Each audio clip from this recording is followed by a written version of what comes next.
নমস্কার বন্ধুরা, আমাদের চ্যানেলে স্বাগতম। ডিএ নিয়ে একটা গুরুত্বপূর্ণ আপডেট। তো বন্ধুরা, ডিএ নিয়ে এই মুহূর্তে গুরুত্বপূর্ণ আপডেটটি হচ্ছে বাড়লো ডিএ। এপ্রিল থেকে অ্যাকাউন্টে বাড়তি টাকা কত শতাংশ মহার্ঘ ভাতা দিল মুখ্যমন্ত্রী মমতা বন্দ্যোপাধ্যায়, সেই ডিএ সংক্রান্ত আপডেটটি নিয়ে আমরা স্টেপ বাই স্টেপ আলোচনা করব। তো অবশ্যই আপনারা ভিডিওটি স্কিপ না করে অবশ্যই পুরোটা দেখবেন।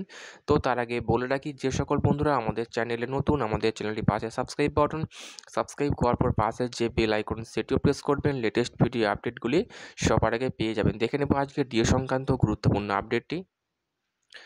বাড়লো ডিএ। এপ্রিল থেকে অ্যাকাউন্টে বাড়তি টাকা কত শতাংশ মহার্ঘ ভাতা দিল মুখ্যমন্ত্রী মমতা বন্দ্যোপাধ্যায়।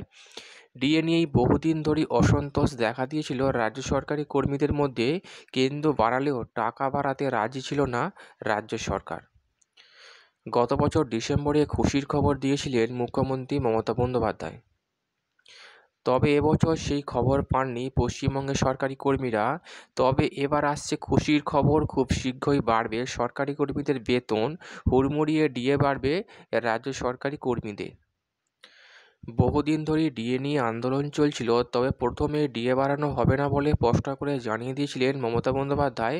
তবে এবার এলো খুশির খবর, খুব তাড়াতাড়ি 6% ডিএ বাড়বে রাজ্য সরকারি কর্মীদের।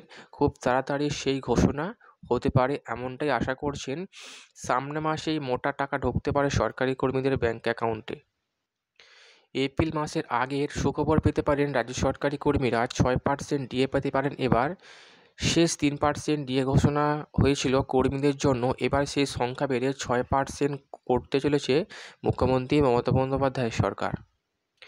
তো বন্ধুরা, বুঝতে পারছেন অবশ্যই পশ্চিমবঙ্গ সরকারি কর্মীরা এই মুহূর্তে 14% হারে ডিএ পাচ্ছেন। 14%-এর পর 6% ডিএ বৃদ্ধি হলে ডিএর পরিমাণ হবে 20%। তা সত্ত্বেও অনেকটাই ফারাক থেকে যাচ্ছে কিন্তু রাজ্যের ডিএর মধ্যে। তো বন্ধুরা, এই ছিল ডিএ সংক্রান্ত গুরুত্বপূর্ণ আপডেট।